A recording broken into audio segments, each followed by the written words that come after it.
Chapter 6 contract conditions 1 Collins estate.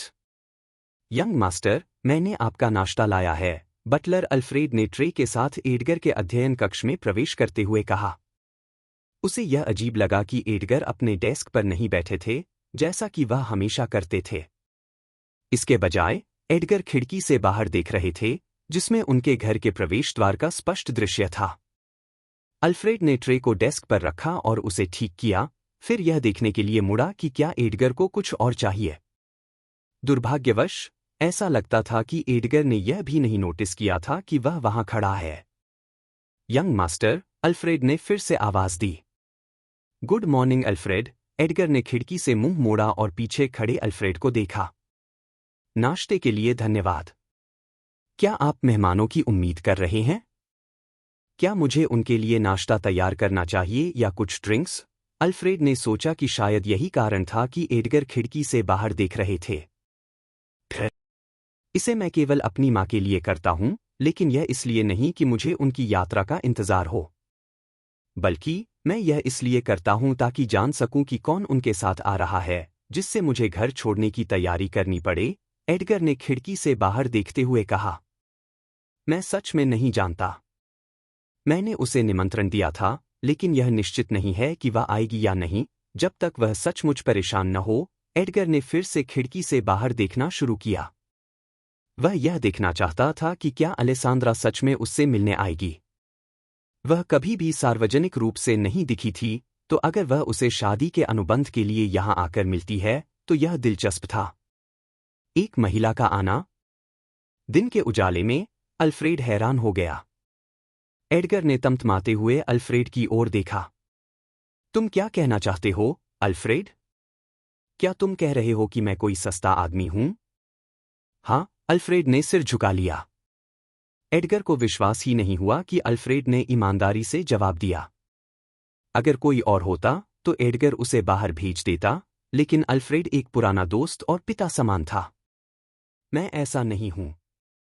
कृपया अगर मेहमान आए तो ऐसा कुछ मत कहिए। वह इस घर की मालकिन बन सकती है। क्या? अल्फ्रेड ने खुद को गिरने से रोकने के लिए डेस्क को पकड़ लिया।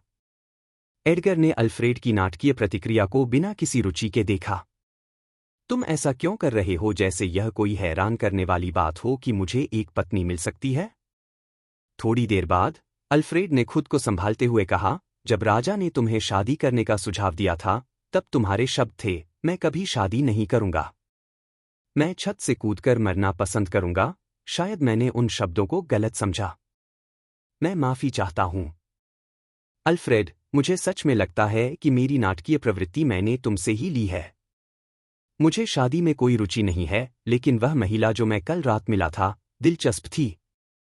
यह राजा को परेशान करने और आसपास के कुछ लोगों को दूर रखने का एक बेहतरीन तरीका हो सकता है। मुझे समझ में नहीं आ रहा, अल्फ्रेड ने कहा। वह महिला कैसे राजा को परेशान कर सकती है और दूसरों को दूर रख सकती है? यह सब साफ हो जाएगा अगर वह आ जाए। अगर कोई बैरेट मुझसे मिलने आता है तो उसे अंदर आने देना। पिता को नहीं, एडगर ने यह भी जोड़ा, क्योंकि वह उस आदमी को बर्दाश्त नहीं कर सकता था। बैरेट? क्या यह केट है? अल्फ्रेड ने हल्के से कहा। वह केट को एडगर की पत्नी के रूप में नहीं देखता था, नहीं वह यह समझ पा रहा था कि वह कितनी दिलचस्प हो सकती है। क्या तुमने कल रात पार्टी में शराब पी थी, एडगर? नहीं, मैंने सिर्फ एक त्वरित धूम्रपान ब्रेक लिया था, एडगर ने जवाब दिया और फिर नाश्ते की ओर बढ़ते हुए देखा कि अल्फ्रेड ने क्या लाया था। धूम्रपान? माफ कीजिए, मैं आपके सभी सिगार चेक करूंगा। अल्फ्रेड ने सिर झुका लिया और फिर कमरे से बाहर जाने के लिए तैयार हो गया। क्यों? एडगर ने अल्फ्रेड को एक उलझन में देखा। अगर तुम्हें केट बैरेट दिलचस्प लग रही है। क्या तुम पागल हो? एडगर ने अल्फ्रेड को रुकने का आदेश दिया। बारन के पास एक और बेटी है, अलेसांद्रा बैरेट, जो बड़ी है। ईश्वर का शुक्र है। अल्फ्रेड ने अपनी छाती पकड़ी और राहत की सांस ली। तुम जानते हो उसके बारे में जो अफवाहें चल रही हैं? एडगर ने सोचा कि अल्फ्रेड को इतना राहत महसूस नहीं करना चाहिए था। मेरे लिए कोई भी केट से बेहतर है। अगर वह छोटी लड़की तुम्हारी पत्नी बनती, तो मैं 40 साल के बाद आखिरकार रिटायर हो जाता। हम इस बात से भी आश्वस्त नहीं हैं कि अलेसांद्रा आएगी भी या नहीं। आखिरी बार तुमने कब? तभी दरवाजे पर एक खटकी की आवाज आई। अल्फ्रेड ने अपनी बात अधूरी छोड़ते हुए दरवाजा खोला। एक डरी हुई नौकरानी ने एक कागज उसके हाथ में दिया और फिर अपनी ड्यूटी पर लौट गई। अल्फ्रेड ने दरवाजा बंद किया और कागज को पढ़ा। लगता है हमें एक आश्चर्य का सामना करना होगा। अलेसांद्रा बैरेट आपसे मुलाकात करना चाहती है। एडगर ने खुशी से सुना कि वह पहले ही आ चुकी है या फिर उसने आने का निर्णय लिया है। उसे मेरे अध्ययन कक्ष में बुलाओ। जी, यंग मास्टर। अल्फ्रेड ने सिर झुका लिया और फिर जैसा कहा था वैसा किया। इतना ज्यादा झुकने की जरूरत नहीं है अल्फ्रेड। तुम पादरी नहीं हो, एडगर ने कहा जैसे अल्फ्रेड कमरे से बाहर निकल रहा था। अलेसांद्रा बैरेट, तुम कितनी दिलचस्प हो। एडगर यह जानना चाहता था कि क्या बारन का अलेसांद्रा के शादी के प्रस्ताव में कोई हाथ था या नहीं। उनका मिलना ऐसा संयोग नहीं हो सकता था, क्योंकि उसने बारन से कहा था कि वह धूम्रपान करने जा रहा है, और फिर अलेसांद्रा जादुई रूप से वहां आ गई। वह केवल इस बात से विश्वास कर रहा था कि यह संयोग हो सकता है, क्योंकि बारन ने अपनी छोटी बेटी को नहीं भेजा था। इस बीच अलेसांद्रा ने अपनी पिता की दी हुई गाड़ी से बाहर कदम रखा। सौभाग्य से मारियो ने कोचमैन से बात की थी और इस यात्रा के बारे में कुछ भी उसके पिता को नहीं बताना था। अगर कोचमैन ने किसी तरह उसके वादे का उल्लंघन किया, तो अलेसांद्रा को कोई हर्ज नहीं था अगर उसे खुद के बारे में अफवाहें फैलानी पड़ी ताकि वह उस आदमी को धमका सके। यह बहुत बड़ा है, अलेसांद्रा ने ड्यूक के संपत्ति के प्रवेश द्वार को देखकर कहा। यह कोई आश्चर्य नहीं था कि वह सबसे बड़ा दावेदार था शादी के लिए। आदमी बहुत अमीर था। गुड मॉर्निंग, उसने कहा जब सुसज्जित सैनिकों ने उसे पार किया। गुड मॉर्निंग, उन्होंने सामूहिक रूप से उत्तर दिया। अलेसांद्रा हैरान हो गई कि जब उन्होंने उसकी मास्क को देखा तो वे डरकर नहीं हिले। कम से कम यहाँ के गार्ड बेवकूफ अफवाहों से डरते नहीं हैं, उसने सोचा। कुछ पल बाद एडगर के घर के बड़े दरवाजे खुले और बटलर के कपड़ों में एक आदमी दिखाई दिया। स्वागत है, अलेसांद्रा बैरेट। ड्यूक आपको उम्मीद कर रहे हैं, अल्फ्रेड ने युवा महिला का स्वागत किया। उसने उसकी मास्क पर कोई प्रतिक्रिया नहीं दिखाई और यह सुनिश्चित किया कि वह इसे घूरकर न देखे, क्योंकि यह अशिष्टता होगी। उसने अपने मन में यह नोट किया कि वह बाकी कर्मचारियों को भी ऐसा ही करने के लिए कहेगा। Good morning. मिलकर खुशी हुई, अलेसांद्रा ने कहा जैसे ही वह अल्फ्रेड के पास पहुंची। उसने अपनी हाथ बढ़ाकर ठीक से अभिवादन किया।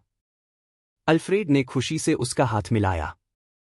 यह दुर्लभ था कि एडगर के मेहमान इतने अच्छे से उसका स्वागत करें, लेकिन अलेसांद्रा ने इसे बिना किसी संकोच के किया।